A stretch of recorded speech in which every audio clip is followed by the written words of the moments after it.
Live your life within the moment, and don't go wait until the morning. You never know when it is over. All that I know is we'll get older. So let us dance this night away.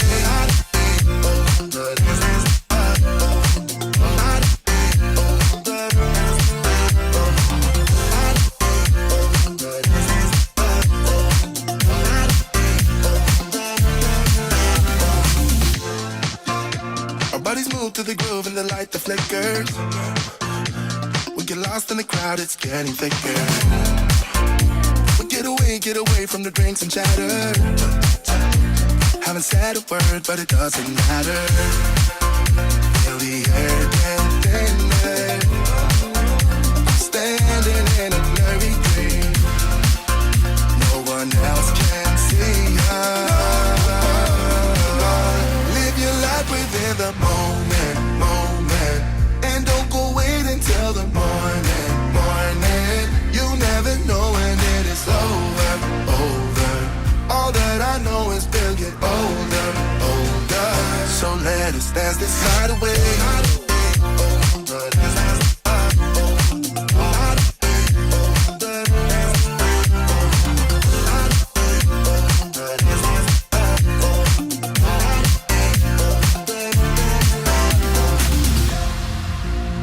The air get thinner.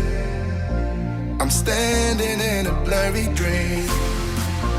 No one else can see us. So let us dance this night away.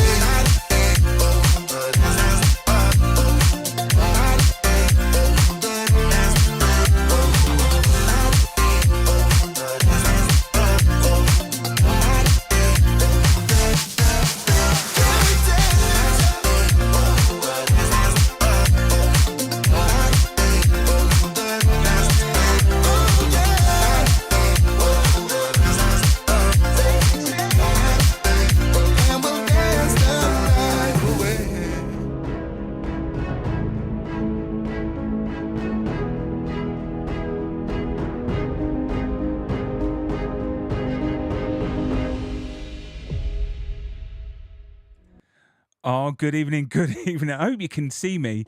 I've vaped way too much all of a sudden, and now I'm like in stars in their eyes, you know. Tonight, Matthew, I'm going to be. Good evening, and welcome to Be More Super Live with myself and my partner in crime, Mr. Dan Fudge. Dan, how are you, sir? Yeah, not so bad, not so bad. I've been trying to catch up on what is it called? Secret Invasion. Yeah. The Nick Fury vehicle. It's a tough watch, isn't it? I've got about an episode and a half left, and it's slowly getting better. But with it, with Marvel specifically, I feel like it's kind of lost a figurehead a little bit. We spent a good amount of years getting to know these characters and these people and these people with these extraordinary abilities, and then it kind of, because of the way it went and the way they've done it, and then they've tried to put some emphasis on some new characters.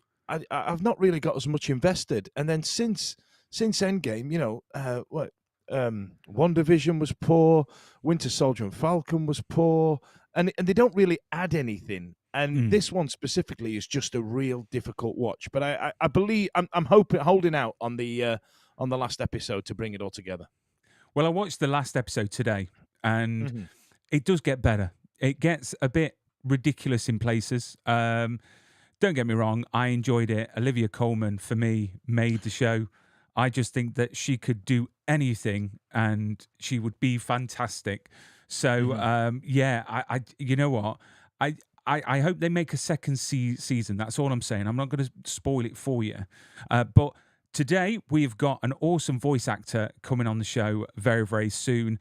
He's done voices in Sonic Prime, My Little Pony, loads of stuff, absolutely loads. So we're going to get down, deep and dirty with Ian Hanlin, and to find out, you know, what it takes to be a voice actor. And who knows, Dan, we could be voicing some characters on a TV near you soon. I wouldn't be unhappy with that, especially with you having a Nottingham accent that's like really difficult. I mean, we all heard Gladiator try it.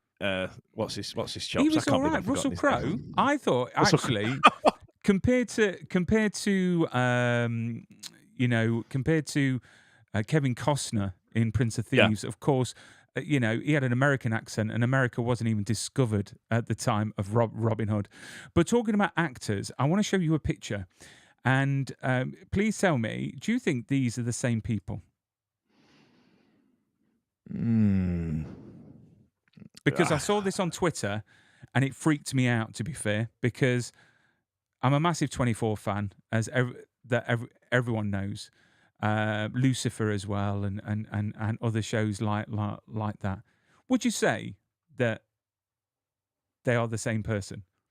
I think one's got a longer forehead, but it could be the pose. I don't know. I don't want to say anything too close to the bone, but they are very similar looking men if they're not the same person. So the one on the right is DB Woodside. Okay, he was in 24 Lucifer. The gentleman on the left is not even related to him at all. It's not even related. He's called Albert Azeza, and he used to work on sets. He used to work behind the camera. Sadly, he passed away, I think, in 2014. But this picture has been surfaced online, and even DB Woodside even retweeted it and said, "That's me in both pictures." But how bizarre is that? I mean, I looked at that and I said, no, that's definitely the same person. Wow. But I think it's bizarre. So if anyone's got any insights, please let us know what you think. If you think they're the same person and someone's having a bit of a laugh, or genuinely... surely if DB Woodside said they're both me, then they're both him. And unless he said it, if there was any kind of emoji giving it away, that just sort of, they put on the end, or like a winky face, like back in Microsoft Messenger. If the guy on the left, right? Why would he be in a high def picture dressed up like that if he worked backstage? Surely it's you know what I mean? I'm just thinking out loud. I mean, I've done my research, and this guy on the left was quite well respected within the film and TV world. For behind the camera. And everything I've looked at, he actually exists. So I think it's really bizarre that they're not related. Or maybe someone in the families are not telling the truth. And maybe it was a wild night somewhere and it produced another child. Is it similar to that storyline in Friends where it's the guy that comes with the photo frame and they've just gone, yeah, that's your dad? Like, yeah. Do you know what? We're all guilty of that. I think I've got a few frames around the house that I haven't put pictures in yet. And my kids are like, "Who's that?"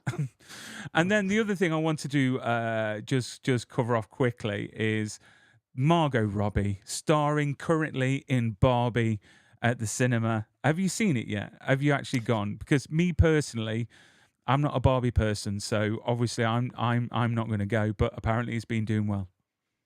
It's got Lego movie vibes, hasn't it? Like it's based on a toy, and they go into the real world just like in the Lego movie, and they're going to live this weird life that the real world doesn't exist in, just like the Lego movie. I could probably tell you a lot of what it is, but I'm going to see Oppenheimer first, I think. I mean, apparently Barbie has made more money in its opening weekend than Indiana Jones and the Flash has made in their entire box office run. So it just shows how many Barbie fans there are out there, and especially with the lack of promotion, I suppose, currently with the SAG strikes, which is all right. I mean, do you think we'll see a Barbie too? Oh, 100%, 100%. I mean, all right, it's made more than The Flash and Indiana Jones in their entire run. But let's be honest, nobody wanted an Indiana Jones sequel after Kingdom of the Crystal Skull.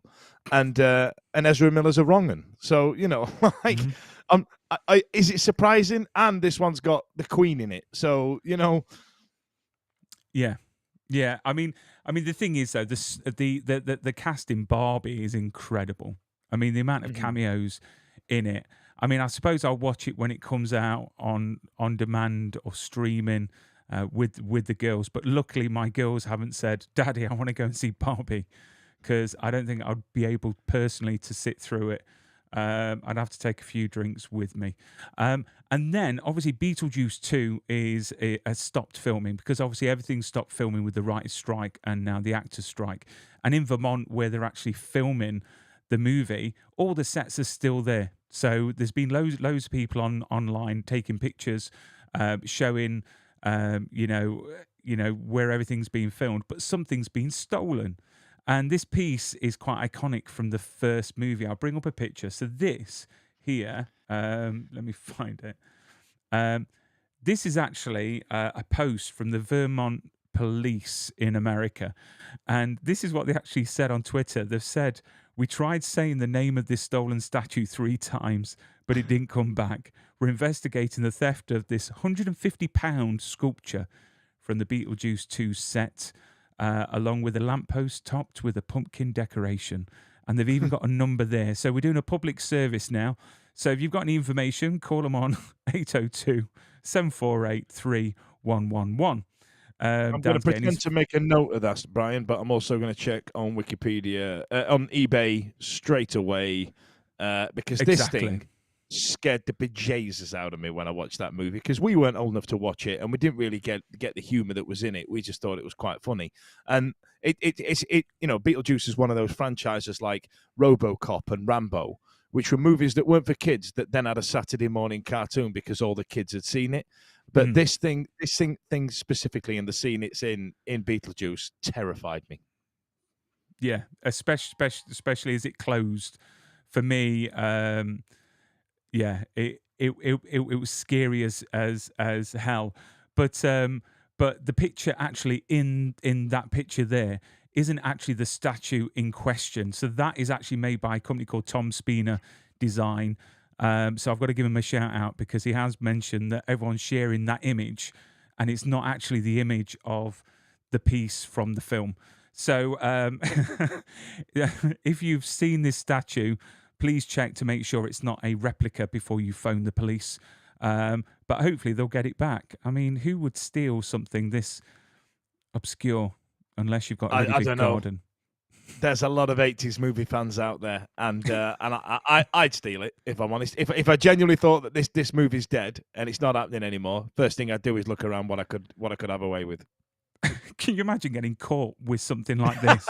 The police are going, "You're right, mate. What are you doing?" You're like, "Well," but the thing is, though, on the set, everything's still there. So they've got the bikes there. They've got obviously the houses. So apparently people are going up and actually taking bits from the set. So I don't know how it's going to affect production once they get back. But I think, to be fair, it's time to get a wonderful guest on. So apparently he's very, very nice because he's Canadian. And we all know Canadians are very nice. So I'm really excited. 90% of my guests are Canadian, and that is because they're all lovely. So obviously this guest is one of Canada's most in-demand voice actors and currently appears as Shadow and Big the Cat in Netflix Sonic Prime, as well as Red and Nider Flyer in Angry Birds Summer Madness. So let's welcome onto the screen Mr. Ian Hanlin. Ian, welcome to the show, sir. Hello, so nice to be here. Oh, do you know what? It's our pleasure to have you on because, this is a chance for us to have our very first voice actor live on the show, all the way from, is it Vancouver that you're in at the moment? Yes, I'm in Vancouver, BC right now, yeah. Originally from the East Coast, but been out here for about 14, 15 years now. Yes, Nova Scotia, if my research is correct. On the, you know what? Every time I think of Nova Scotia, I always think of World War Z, and I don't know why. Because at the end of that movie, that is where they go to become safe from the zombies. Is Nova Scotia. Even in Canada, the zombies are lovely, and that's where everybody wants to go. So Well, it's funny because. It's funny because I grew up in Nova Scotia, and then I lived in Wales for a time, and then moved back. And those are the two ending locations of the film: are Wales and and Nova Scotia. So I've got all my zombie bases covered as far as that goes. Excellent. Well, sorry, Ian. When you say Wales, whereabouts? I lived in Treader Bay for 2 years. So near not Holyhead. not like Abertawe on Wine Street, pouring out a Pop World, having drank too much WKD Blues. Going for some fried chicken. That Wales. Not as much. I was 9, so it was there was a bit less rowdiness on my end at the time. But. I'd recommend it, but in a weird way. Yeah. Oh, one of these days I got to get back over. I was trying to make my way over there a few years back, but just didn't quite pan out. But I'd love to get back. There's still a bunch of lovely folks still living in the same town, and I'd love to swing by and say hello. Well, I didn't meet any of them. So let's Ian, let's talk about your voice career because I've always wondered. I mean, was this the direction that you always wanted to go into voice acting, or was it acting, or was it something completely else? It's funny, I'm sure if you speak to most voice people of a certain age and older, a lot of us sort of just found ourselves doing this. It's like we started off either pursuing, theater or camera or something like that, or some people were in broadcast or radio, and they sort of found themselves here. And it was a similar path for me. I went through theater school and then moved out to Vancouver with a bunch of friends, and we were all going to make it in the pictures. And then my agent happened to also rep people for voiceover and said, would you be interested in going out for that stuff? And so I did, and that side started clicking.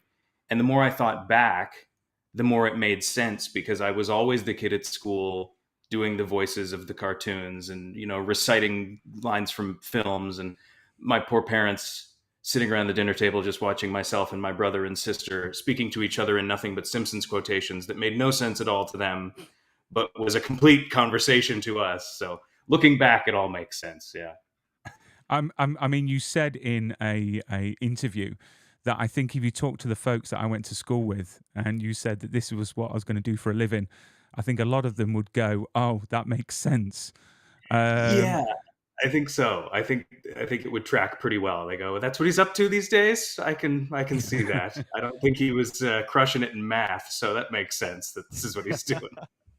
I mean, how hard is the profession? How competitive is it to get into the voice world? I mean, it is certainly competitive, and it seems to be getting more and more popular. Certainly since I've been in the business. I mean, through the pandemic and the year or two before that, it really sort of blew up as a career that people were suddenly very aware of and trying to get involved in. And as people got access to better and better microphones and home recording equipment and all these things, it got easier to sort of involve yourself and get your stuff out there. Originally you had to be in a hub town. You absolutely had to be in a place where things were happening. You had to get yourself an agent or you wouldn't get an audition. You had to do all of these things. And now there are all these other avenues. And people are coming in from the online fan community doing fan dubs of things, or doing, we're going to do read-alongs of comic books, or we've made our own cartoon or something like that. And you're getting these, or podcasting, obviously, like narrative podcast has been huge. And so you're seeing lots and lots more people coming into the business now. So if anything, it's getting more competitive, but I also think it's getting more exciting because there's just so many more voices and we're hearing so many more people and getting just a lot of fun new ideas. That's a very diplomatic answer, that, Ian. Like, welcome it. Let's bring everybody in on the game I'm in. You know what I mean? Yeah. I mean, it's tough. And it took me about 6 years of kind of like banging my head against the door of the industry before I was able to kind of crack through. And a big part of that is the people who work a lot are really, really good at what they do. When I was starting out and trying to get into the business, I was going up against people like, Brian Drummond and Sam Vincent and Trevor Duvall and people who had been doing it for years and who I grew up listening to on shows, guys like Scott McNeil and stuff like that. And you have to go one-to-one with them and, come out with the part. So it's hard to do. It's hard to wrestle a part like that away from someone who's so skilled and been doing it for so long, especially because at the beginning you're all nerves and you're just doing everything you can to not make the paper shake as you turn the page. and this kind of thing. So it's definitely a journey of getting yourself to a place where you can get yourself hired, basically. Mm. I mean, with obviously the pandemic, that put a lot of barriers in place in the way of going into the studio. So during the pandemic time, did you have to set up your own studio at home to continue work, or was it a case of going into the studio with a lot of sort of protocols to follow? It was more the latter in my case. There's certainly folks out here who did either already have home setups or took the opportunity to go, okay, that's it. I'm going to totally rig up the whole place and really buckle down and do this. But we were very fortunate. We didn't really skip a beat. We went from group records to individual records with, again, a lot of, you got your temperature taken when you showed up at the studio, that whole thing, one person at a time, 15 minutes between people, disinfect the whole room, that whole deal. So for better part of 3 years, we went from recording everything ensemble like it was a radio play, which is the way we do it here in Vancouver, to one at a time, and then sort of piecing the show together afterwards, which was an adjustment for sure. But we got through it. That's a question I wrote down, actually. Do you ever meet the other guy, or is it vice versa, where it's rare that you're alone? And obviously COVID had a big part in that. I mean, do you prefer doing it as an ensemble just for context, and it helps you live in the part a little bit? I absolutely prefer doing it as a group when we can. You definitely do get that sense of, it helps you feel where you fit within the context of what's happening. You can play off each other a little bit better. Oh, they did that. You know what? I've got a line in 5 pages that sort of calls back to that. So because they did it that way, I'm going to read it this way. And I think that'll tie it together in a fun way. Or even, it doesn't happen all the time. We're not rewriting scripts on the fly, but sometimes you can change something or just throw something out there that isn't the script. And, everybody behind the glass goes nuts and they really like it, and it ends up in the final piece. So that's the kind of thing that is way easier to do when you have everybody in the room and you have a sense of what the tone is and how you're playing off of each other. And again, because it is everybody coming together to make one thing, knowing what they're doing really, really helps me know what I should do or what I could do to elevate whatever we're doing. We've just got a comment here. Someone's asked, can Ian say hello to Danielle? Please, it will make their day. Absolutely. Hello, Danielle. Thank you so much for coming out and saying hi and listening to me yammer on about all my nonsense. I appreciate it. So with all the parts, I mean, looking at your sort of IMDb, it is crazy. Literally, you are doing so many things. One of the busiest voice, performers, actors out there.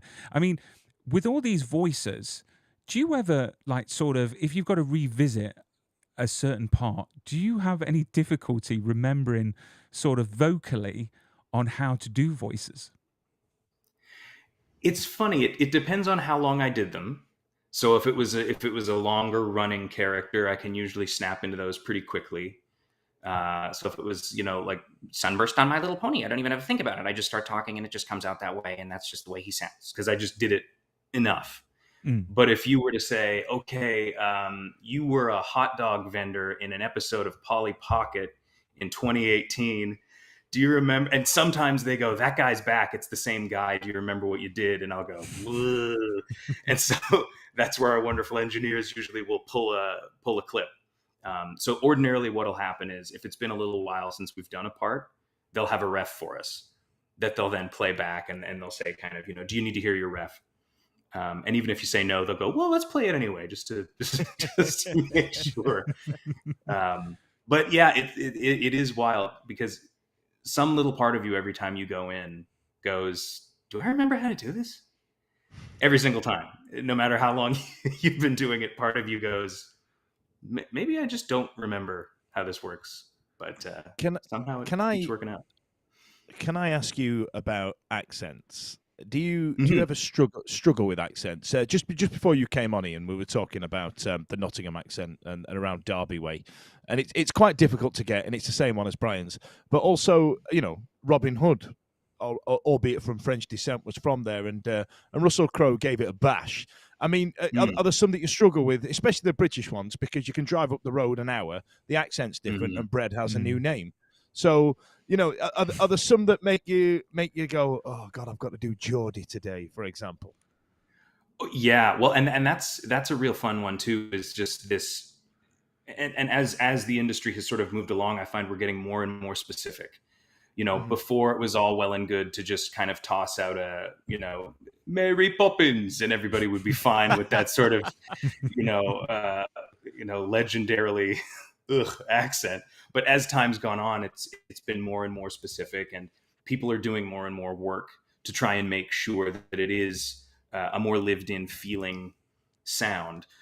Basically, it comes down to just how much prep time you're given, and so that usually ends up meaning that most of us are kind of in our downtime just sort of playing around with accents a little bit.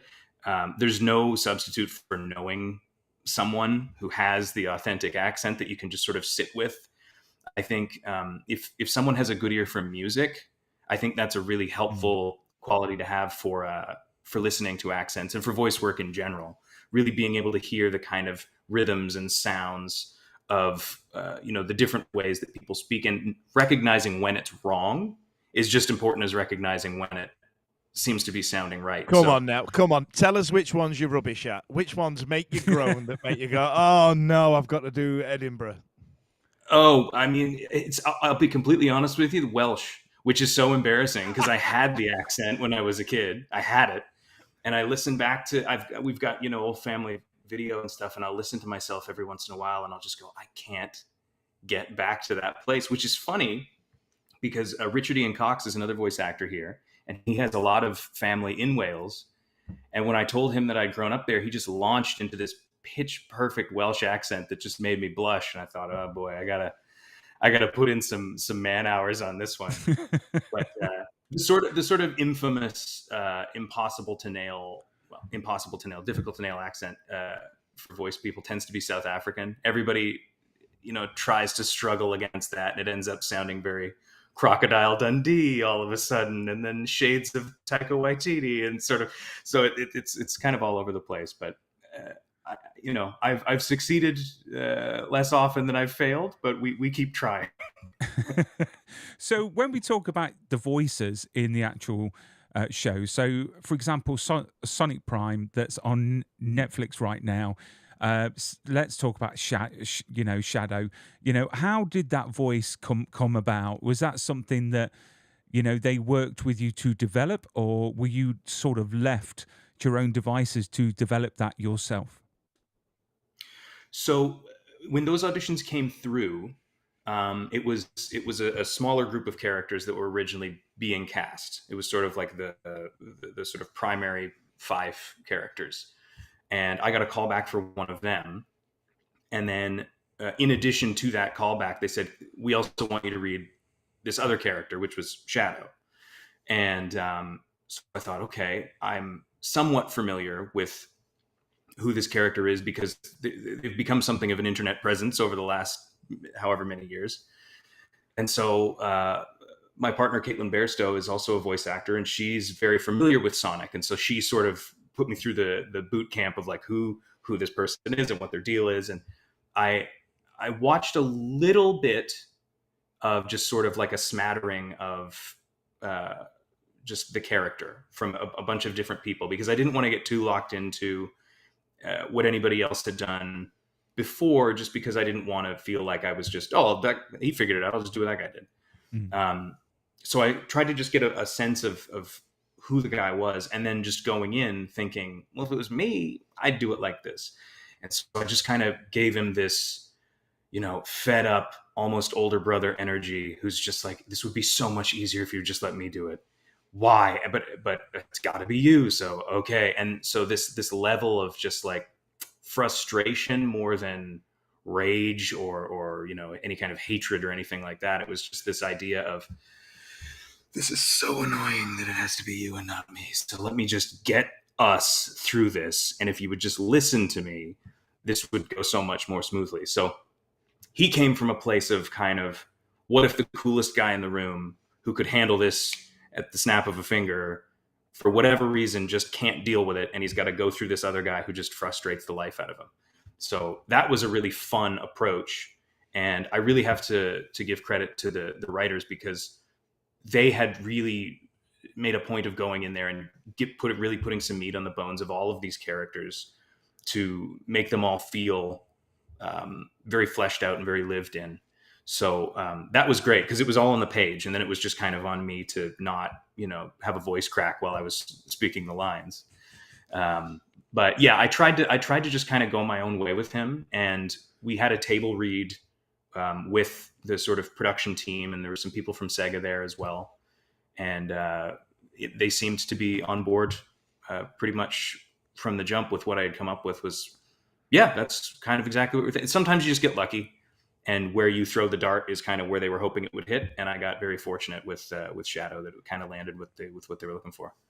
Well, I wanted to say a massive thank you, because Sonic Prime is something that my girls love to go to bed to watch. To be fair, they relax and they want it on the TV. So, but for me, as a Sonic sort of fan from when I was a kid, it's just fantastic that it's still around, and it's had this resurgence of sort of, you've got the movies, and now Knuckles is being produced for Paramount Plus, and obviously the cartoons. It's just fantastic. I mean, what's it like being part of this enormous franchise? Because this is probably set you up now for life.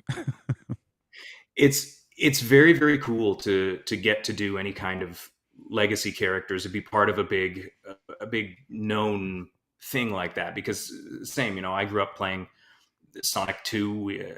Who knows how many times I drowned in that chemical plant, so we are having that sort of background and knowing those characters. And I was reading like the comics at the time too. And so getting a crack at those kinds of characters is always very special whenever something like that does come along, because it's rare. We're not in Los Angeles. We don't always get the big stuff like that. So it was really exciting when we got a chance at it. And yeah, getting to be something that my nephews, be a part of something that my nephews really, really like, when something's coming out, just as often as not, your younger family members will go, oh yeah.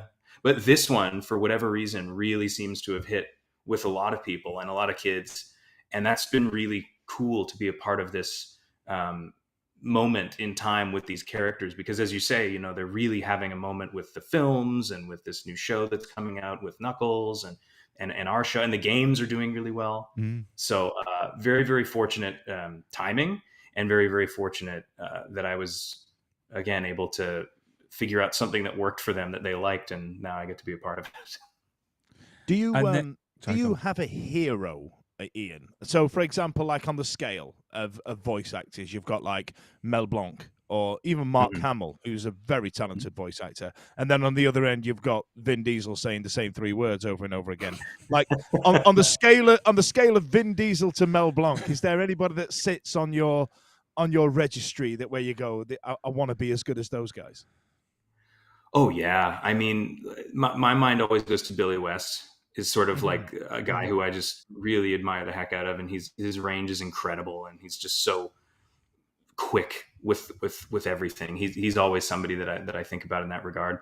There's some incredible performers in town. Brian Drummond is unbelievable. He's been working for many years and has done the original Vegeta. It's over 9,000. That's all Brian, and he was on Death Note. He was Ryuk, and just so much cool stuff, and just an unbelievable range. I love a performer who you'll hear a voice that they do, and then you hear their speaking voice, and it sounds nothing like what they do. Obviously, you've got a guy like Frank Welker who's just inhuman with what he does. I mean, if you haven't seen that clip of him doing lion sounds for the Lion King with like a waste paper basket, I don't understand what's happening. He has additional organs that produce noise. I don't know what's going on.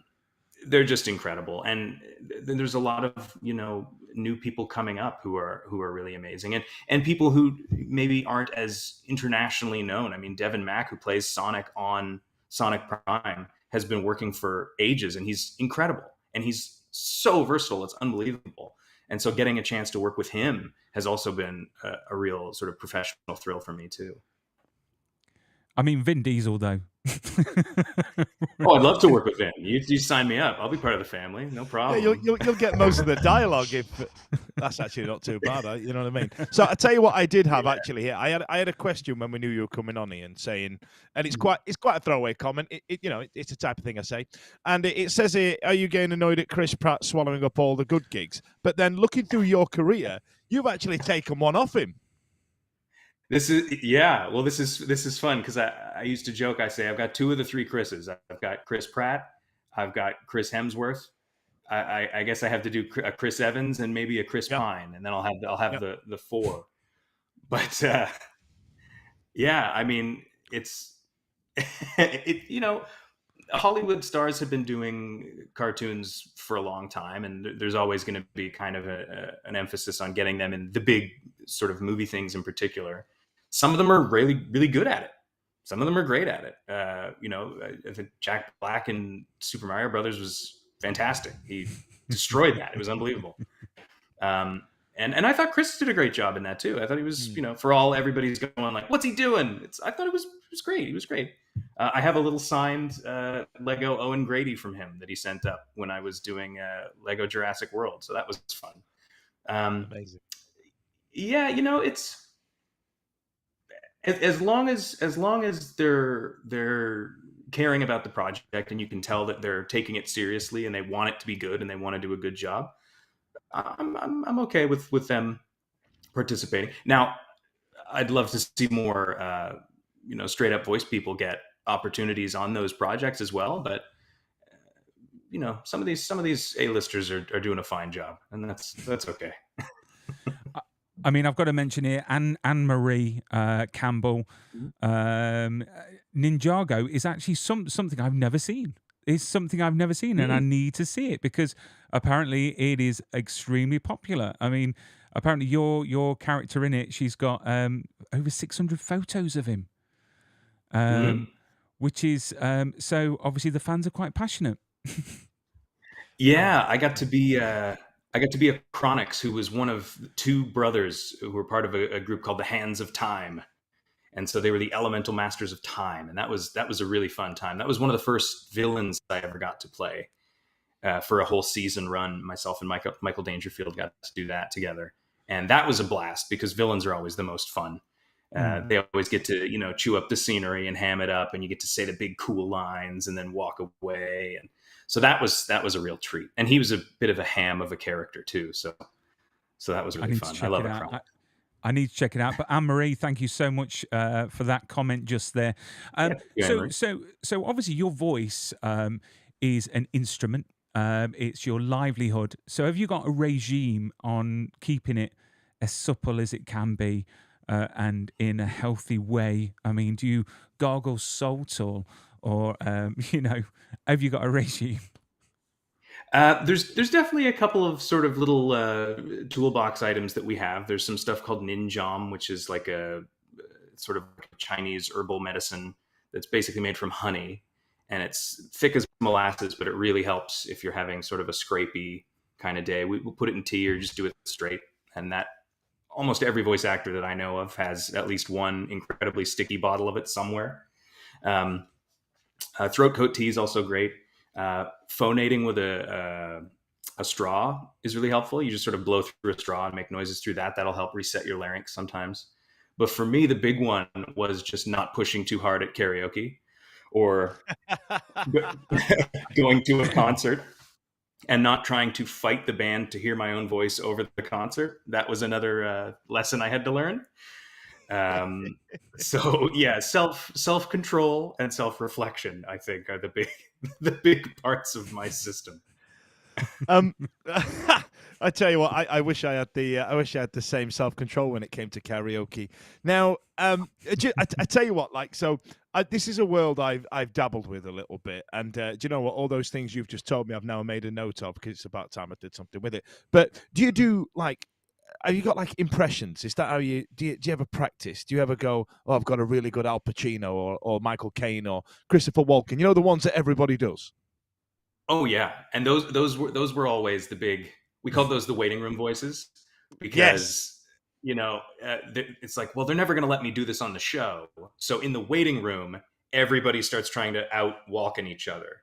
So everybody's doing that sort of, they have their version, they have their guy, and they'll come through and they'll do that. And then all of a sudden, someone will take it from walking and they'll start getting very Robert De Niro, getting a lot more serious, taking that direction. And then all it takes is one person to get into Arnold Schwarzenegger, and then everybody suddenly, we're all going and they're doing the Arnolds, and then that's coming through, and then the Jesse Venturas spin out of that, and it keeps just going and going and going and going. So everybody loves fiddling around with those. And I mean, if you have a pet, just talk to your pet like Stallone all day and watch them go crazy. It's the best. That is genuinely so weird, because that's what I used to do. I live on my own, which may shock you. And I used to have a cat, and I used to walk up to him and go, "Does this sound like Robert De Niro in the scene from Heat?" And I'm just talking to the cat, going, "Brother," like, you know what I mean? Is that why the Absolutely. cat left? Absolutely. That's 100%. I would say every single day I spend probably an hour or so scattered throughout the day talking to my dog, like something or someone, or just, even if it's not an impression, just sort of coming up with some kind of weird sound, and I'll just talk to my dog a certain kind of way and just see if I can find a new thing that I haven't done before. But it's like bouncing it off a person, but they can't say, "What are you doing?" They just look at you like, "What are you doing?" So it's a safe way to experiment. Made my day. Because Dan, you do a Walken impression as well. Walken? I can't do Walken. I can't do it. It's the one that evades me, because it's the lack of punctuation. And you come in and, like, I don't know if you do it yourself, Ian, where it's like you have like a set phrase to kick into it. Like, so for example, if I wanted to do a Welsh accent, I'd start with, "Oh, what it is," and then I'm in, right? So for example, with Christopher Walken, you have to do the set phrase, and you have to go, and then it kicks in. For 8 long years, like, and that's where and that's where the magic happens. It's true, and I've heard that from many other voice people. I've got a great buddy in town, Bill Newton. He's a voice actor here, but he's originally from Australia, and so he has to do 99% of his work in a neutral North American accent. And so having those sort of like ins to different, okay, how do I get myself out of what I'm in and into this other thing? Those little phrases, those little ramp up phrases are so useful and so helpful. And just, yeah, I mean, impression by impression, everybody has them. Like, it's funny, if you ever hear Will Sasso do Arnold Schwarzenegger, he almost always starts it off by going, yeah. And it's like, just getting himself into that feeling, right? Yeah, that's too funny. It's funny how that seems to have just been the way we both came to it. Like, I need to talk to my dog. I need to find a little ramp in phrase. There's universality to it, I suppose. Right? It's the gruff when you do Al Pacino. You go, and then you're in. Yeah. Yeah. Whoa. Do you know what? I'm so jealous. I can't do any impressions except for Kermit the Frog. But well, let's come on now. Yeah, you've got to give it us now, Brian. Kermit the Frog. Kermit, it's rubbish. Very nice. My girls like it. That's great. But no, accents as well. I'm rubbish. I once tried to do a Welsh accent and I sounded Jamaican. This was back in the day, Dan. Do you know Steve? He had a girlfriend and she was Welsh, and she come up to me and she said, "Can you tell Steve I hate him?" So I tried to then mimic the Welsh accent, and I went, "Steve." She went, "Tell Steve I hate him." And I went, "That's not even Welsh."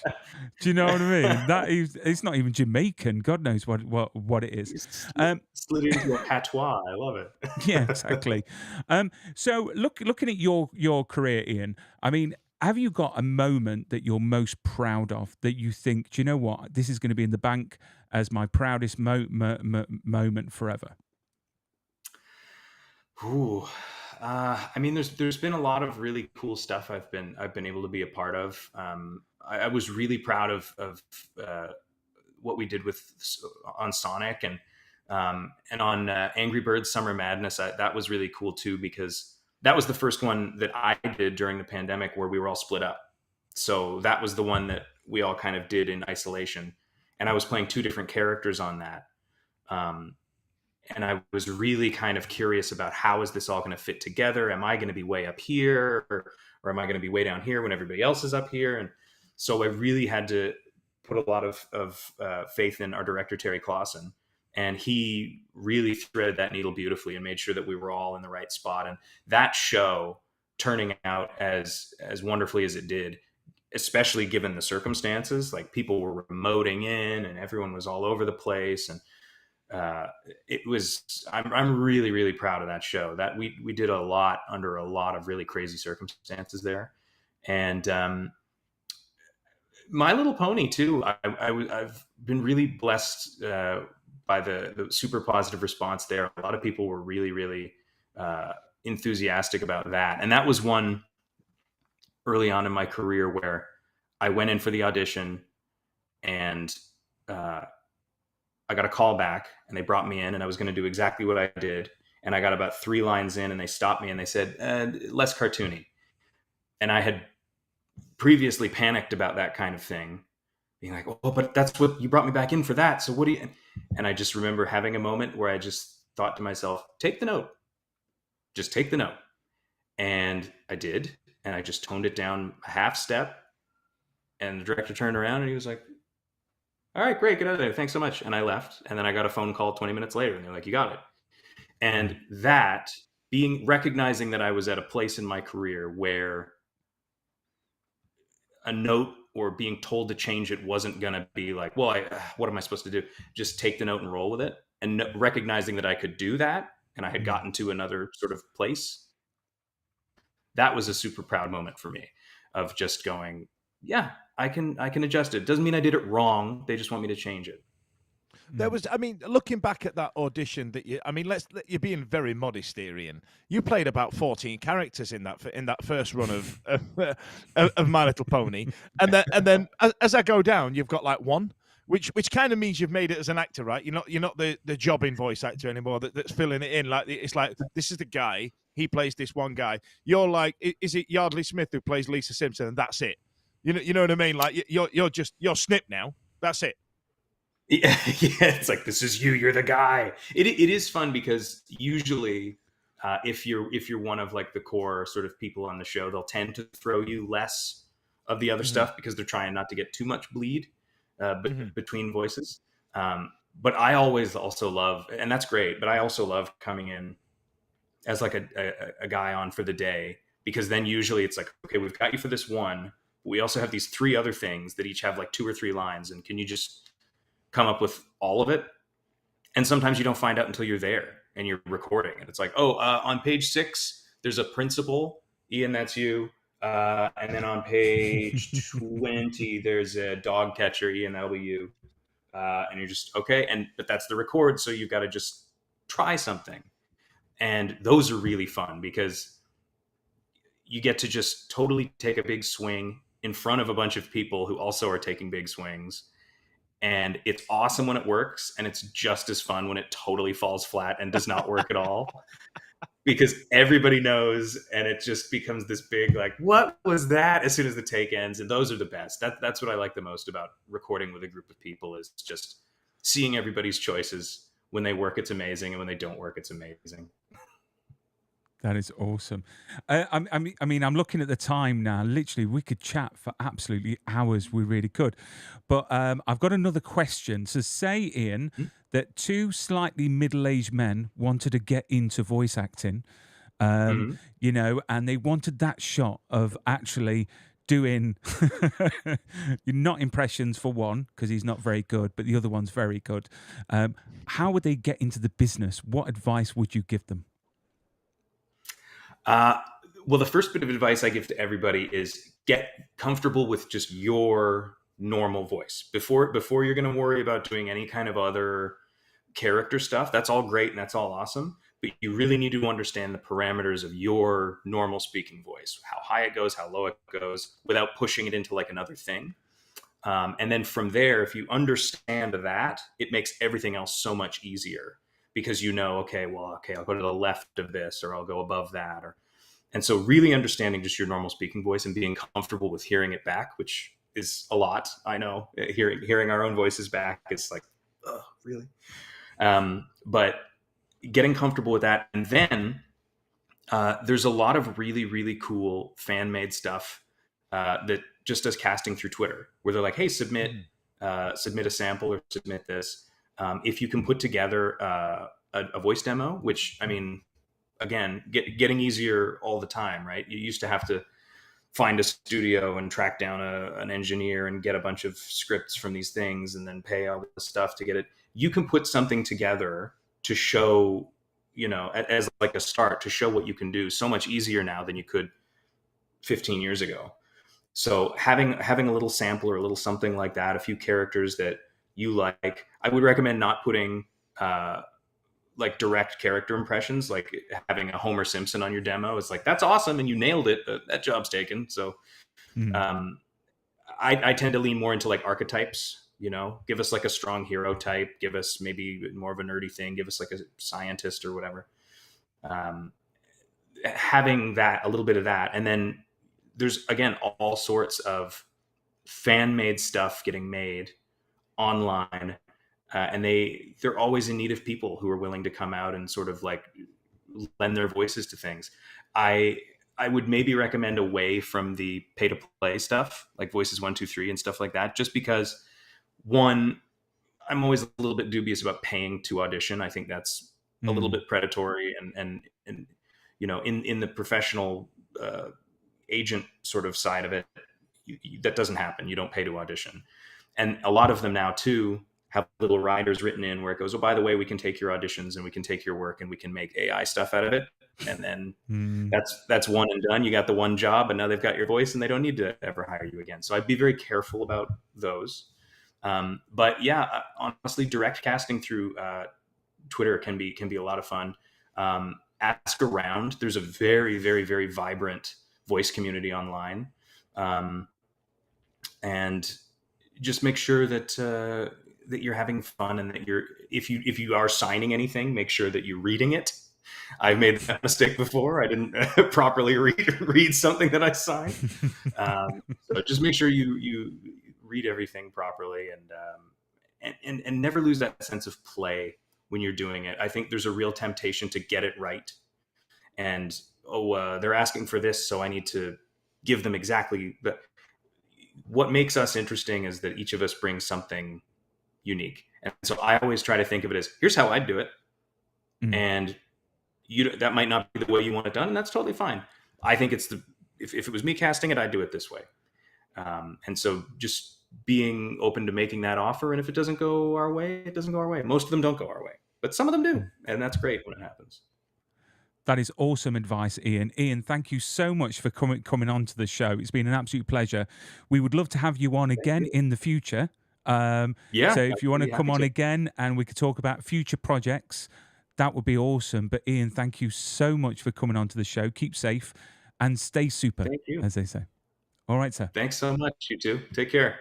Bye-bye.